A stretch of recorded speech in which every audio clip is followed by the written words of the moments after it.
पिछले लेक्चर में हमने आपसे स्विस क्राइसिस के बारे में बात की थी। उस लेक्चर में मैंने आपसे कहा था कि इजराइल और इजिप्ट की बनती नहीं है। आज मैं बताऊंगा आपको कि क्यों नहीं बनती इजराइल और इजिप्ट की। आज इंटरनेशनल रिलेशनशिप की एक और स्टोरी के साथ मैं आपके सामने हूं। स्वागत करता है ओरिजिन आईएएस आपका इजराइल के फॉर्मेशन में। तो चलिए पढ़ते हैं इजराइल के फॉर्मेशन के बारे में और आपको फिर से वक्त की सुइयां पीछे घुमाते हुए मैं लेकर जाता हूं 1897 में। यहां पर ज़ियोनिस्ट काउंसिल हो रही है। यहां पर जो ज़ियोनिस्ट कांग्रेस है, यहां पर 208 डेलीगेट्स इकट्ठे हुए हैं स्विट्जरलैंड में। ये सब स्विट्जरलैंड में इकट्ठे हुए हैं और ये बात कर रहे हैं एक जूइश लैंड बनाने की, जो प्रॉमिस्ड लैंड है वो बनाने की बात करी जा रही है यहूदियों के लिए, जूस के लिए। 1897 कहानी को अब थोड़ा सा और आगे बढ़ाएं। अब आ जाइए आप फर्स्ट वर्ल्ड वॉर के पास। फर्स्ट वर्ल्ड वॉर शुरू हो गई। फर्स्ट वर्ल्ड वॉर शुरू होता है, ऑटोमन एम्पायर के ऊपर अंधेरा छाया हुआ है, हार के बादल मंडरा रहे हैं।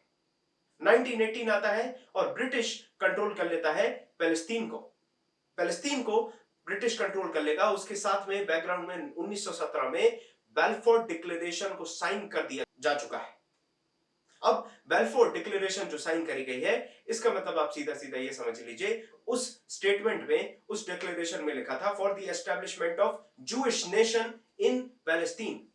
ये स्टेटमेंट है जो बेल्फोर्ड डिक्लेरेशन में लिखी थी 1918 में, जब पैलेस्तीन मैंडेट सिस्टम के अंडर जो लीग ऑफ नेशंस है उसने ब्रिटेन को दे दिया कि आप पैलेस्तीन को संभालिए।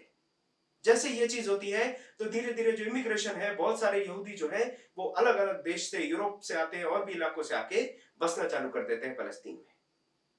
अब जरा सा सोचिए क्या होने वाला है। अरब पॉपुलेशन जो पैलेस्तीन में रह रही है उनको क्या अच्छा लगेगा? बहुत ही नॉर्मल सा एक ह्यूमन रिएक्शन है। अरब्स बहुत ज्यादा एंटेगनाइज हो जाएंगे इस चीज से और वो तकलीफ में आके अब क्या करने वाले हैं, इस चीज को रजिस्ट करेंगे। जूइश अपनी जगह सही है, उनको लगता है उनका ये प्रॉमिस्ड लैंड है, तो वो अपनी तरफ से अपने ग्रुप्स बनाएंगे और वो भी इस रेजिस्टेंस के थ्रू को एक दूसरे की तरफ आप देखेंगे खींचातानी, लड़ाई, armed rebellion, gorilla Wars, gang Wars, इस तरीके की चीजें चालू हो जाने वाली हैं पैलेस्तीन में और यहां पर टसल चालू हो जाता है जूइश लैंड बनाने का। यहां तक कहानी आपको समझ में आनी चाहिए। अब ये जो कहानी है अरब और यहूदी या फिर अरब और जूश की लड़ाई की, ये इसी तरीके से चलती जा रही है और सेकंड वर्ल्ड वॉर आ जाता है। सेकंड वर्ल्ड वॉर आ गया है। आप देखेंगे 1929 से 1938 का जो समय है, इसके बीच में 2.5 लाख जूश आ चुके हैं। उन्होंने जमीनें खरीद ली हैं, इतने सारे लोग आके अपना रहवास बना चुके हैं, वहां पे रेसिडेंस बना चुके हैं। ये जो प्रॉब्लम है कि जूश आते जा रहे हैं और अरब्स उनको रजिस्ट कर रहे हैं और इसकी वजह से लड़ाइयां हो रही हैं, अशांति फैल रही है, उसको ब्रिटेन कंट्रोल नहीं कर पा रहा है। ब्रिटेन ने सही मायने में पेंडोरा बॉक्स तो तभी खोल दिया था जब उसने अलाउ किया इतने सारे जो जूश पॉपुलेशन उसको आने के लिए। सेकंड वर्ल्ड वॉर चालू होती है और इस समय आप देखें तो हिटलर का राज आ गया है। हिटलर जो है वो अलग अलग हिस्सों में पूरे यूरोप में ज्यूशों के ऊपर अत्याचार करता है और अत्याचार जो होते हैं इसी को आप होलोकॉस्ट के नाम से जानते हैं।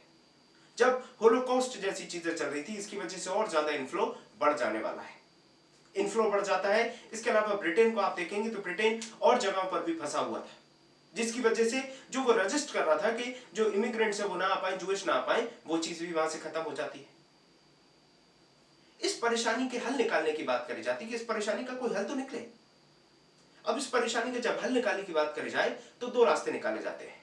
एक पील कमीशन, दूसरा निकाला जाता है आपका व्हाइट पेपर। पील कमीशन में कहा जाता है कि 2 नेशन बना दो, एक अरब बना दो, एक जूश बना दो, बात खत्म हो जाएगी। जो व्हाइट पेपर है वो कहता है कि फलस्तीन के अंदर ही एक जूश स्टेट बना दो। इनके पास ना जमीन खरीदने का पावर होगा और साथ में 75,000 जो जूश है उससे ज्यादा आदमी आ नहीं सकता। ये 2 बड़ी रिक्वायरमेंट्स इन्होंने लगा दी व्हाइट पेपर में।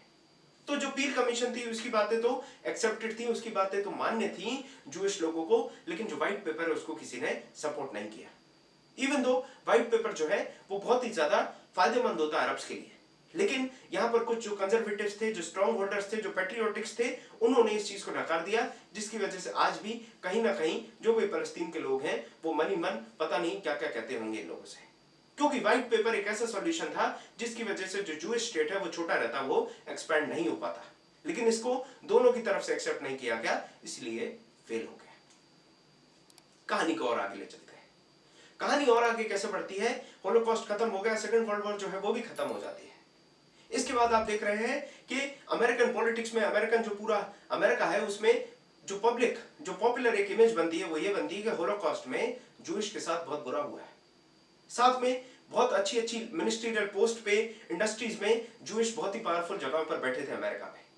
गजब की लॉबिंग हो रही थी वहां से, और ट्रूमैन जो है वहां के प्राइम मिनिस्टर, वो ब्रिटेन से बोलते हैं कि भाई अब तो जूइश लोगों को यहां आने दो, बेचारे कहां जाएंगे, यूरोप में कोई इनको एक्सेप्ट कर नहीं रहा है, वो भागे भागे फिर रहे हैं, अब तो यहां आने दो। ब्रिटेन बात मानता नहीं है। अब ब्रिटेन बात नहीं मानेगा तो अमेरिका के पास दूसरा रास्ता है, अमेरिका दूसरा रास्ता अपनाता है। वो क्योंकि रिकंस्ट्रक्शन के लिए पैसे दे रहा था ब्रिटेन को, तो ब्रिटेन से वो कहने वाला है कि भैया पैसे दे रहे हैं हम तुम्हें।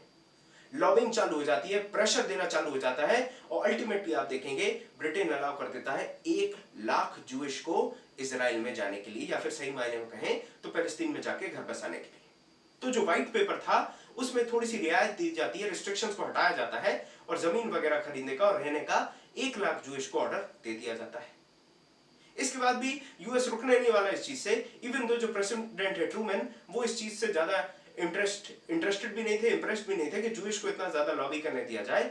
उसके बावजूद वो करते हैं क्योंकि अमेरिका में चुनाव होने थे। अब देखिए पॉलिटिक्स कहां से जियो पॉलिटिक्स तक को इफेक्ट डाल दी है। ट्रूमैन और प्रेशर डालते हैं और ब्रिटेन पे इतना फोर्स डाल देते हैं कि ये जो मामला है आपका इजराइल पैलेस्टीन वाला, इसको आप यूएन लेके जाइए। तो फिर ठीक है, यूएन पहुंच जाता है।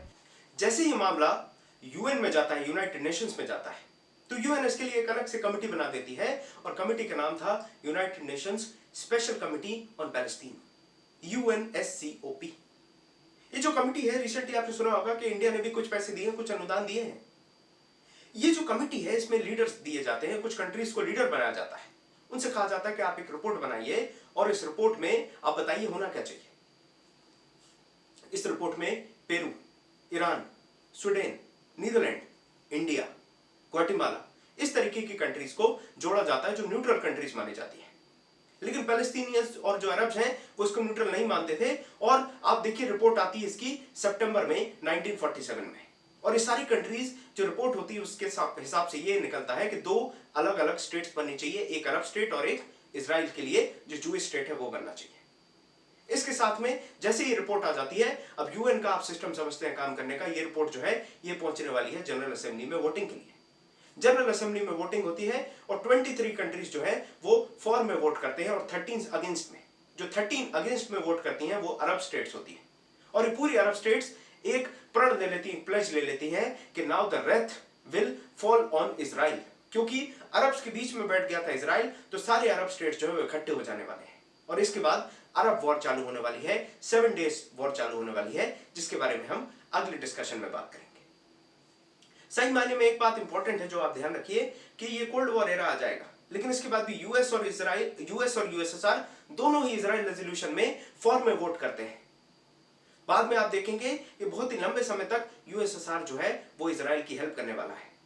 इजराइल को जो 7 डेज वॉर या गल्फ वॉर हुई थी उसमें बहुत सारे जो हथियार हैं वो यूएसएसआर के यूज किए गए थे। तो इससे आपको समझ में आएगा कि जियोपॉलिटिक्स किस तरीके से चलती है। कहीं कहीं पर 2 कट्टर दुश्मन यूएस और यूएसएसआर वो भी एक पाले में बैठ सकते हैं अगर उनको समझ में आता है जो सौदा है वो फायदे का है। तो ये थी हमारी स्टोरी जिसमें हमने बात की बहुत ही कॉन्साइज मैनर में इंटरनेशनल रिलेशन में कि फॉर्मेशन ऑफ इजराइल कैसे हुआ। मिलते हैं आपसे अगले एपिसोड में जिसमें हम आपसे बात करेंगे गल्फ वॉर के बारे में, और हो सका तो 7 डेज वॉर भी आपको बताएंगे। तो इस लेक्चर में यहां तक। Thank you for watching.